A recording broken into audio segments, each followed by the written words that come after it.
I never thought I had it in me like this, you know.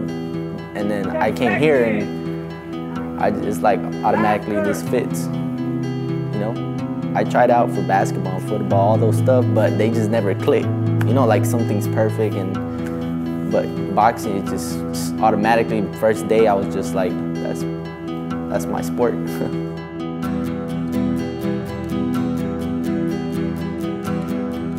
Line up! Go!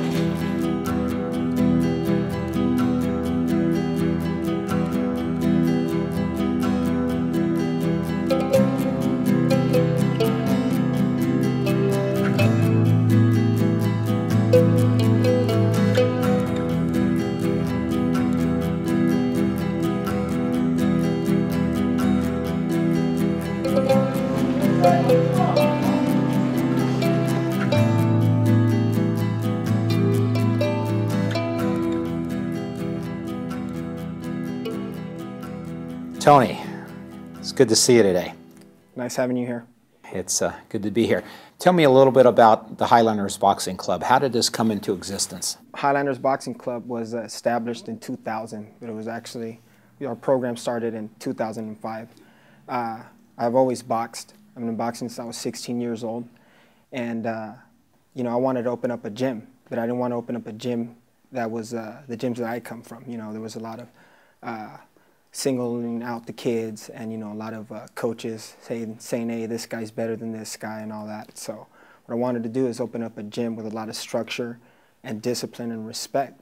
And I think having a motivational place like the gym and getting them off the streets and off of bad habits, it's a great place for kids. So what is it that the gym does that you implement here that you think is going to give them the edge in the neighborhoods that they come from? Our core belief and what we believe in is respect, strength, and leadership. And those are some of the things that kids from this generation don't have. You can see that all day. You can see it at schools, the way they talk to the teachers, the way they act with parents, the way they get loud, just running around and starting mayhem. And in this gym, we try to focus on that itself, on the discipline issue. What is it about boxing itself, once they step in the ring, that brings discipline to their life? And what other structure have you seen that it's brought to some of the young folks in this community? I believe that boxing, any kind of sport, especially boxing, brings out that competitive edge in anybody. So, you know, I was taught that in boxing, you can't hide what you don't know, because size doesn't matter. And they get that competitive edge where I totally believe if a kid is, from day one, if he's being put down, he doesn't have model figures, he doesn't have respect or discipline, he's going to feel that he's worthless. But if you build a kid and you bring him up to par and you show him boxing, that develops the skill and the actual, you know, discipline that he needs to go out there and be whatever he wants to be, not only in the ring, but succeed in the world. How many young folks are involved with your program today, for an example? Roughly around 50 to 60 students. A little bit of background, kind of going back to how you got started. Just tell me briefly, you know, a little bit about your life and, you know, how you sort of beat the streets, so to speak. My background and, you know, how I got started in this, it's not a nice picture. My dad was gone. I was raised with a single mom, and, you know, she was too busy focusing on other things but me.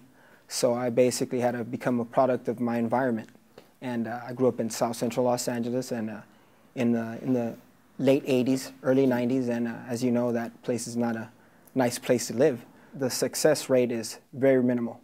But my faith in God, I totally believe 110% that was what made me excel and get from breaking point to a turning point. What was your breaking point? What age and what was that breaking point? My breaking point was when I met my uncle, and I believe I was 14, about to be 15, and I haven't been to school for a year.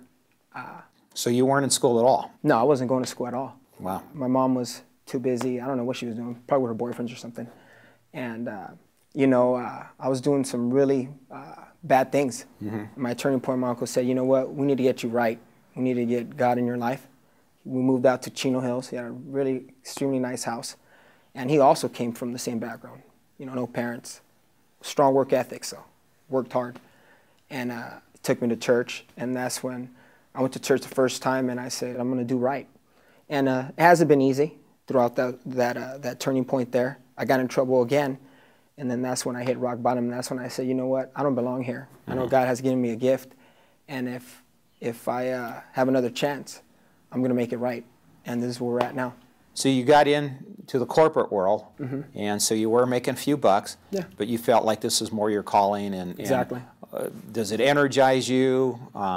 One thing about this organization, it has its own life. You know, it's kind of hard to explain. You walk in here, it's part of a community. I can't see myself doing anything else but helping these kids that need mentoring. I believe if I'm going to be a leader, I'm going to be the best leader I can be. You know, I noticed, too, I've been here when you have some young teenage girls boxing. Tell me about that. They seem like is that just the young men, young women, that's a good way to get their aggression out? What is it, Tony? The girls are amazing. They're very emotional. I believe they're more competitive than men because they take it a little more personal. Like I said, I got this young lady. Her name is Marisa Orozco. She's awesome. She's going to turn pro at the end of... She's going to turn pro? Yeah, on March the 30th. Wow. We already have her bout set, but she's been with us for 5 years, and she's an example through and through. She's here on time. She works harder than most of the male figures here. I get the feeling a lot of these young folks here get it. So is there an accountability where they also sort of help you hold him in accountability? Exactly. Because, you know, there's a little pressure to stay in line. Everyone here is held accountable. I tell these guys, you guys are only as strong as your weakest link. If that link breaks, you got to mend it. So you teach them some teamwork then. Exactly. Teamwork, structure, and camaraderie. You know, if you see a guy doing something wrong or he's, you know, slacking off, tell him, hey, you need to pick up the pace. You need to start running.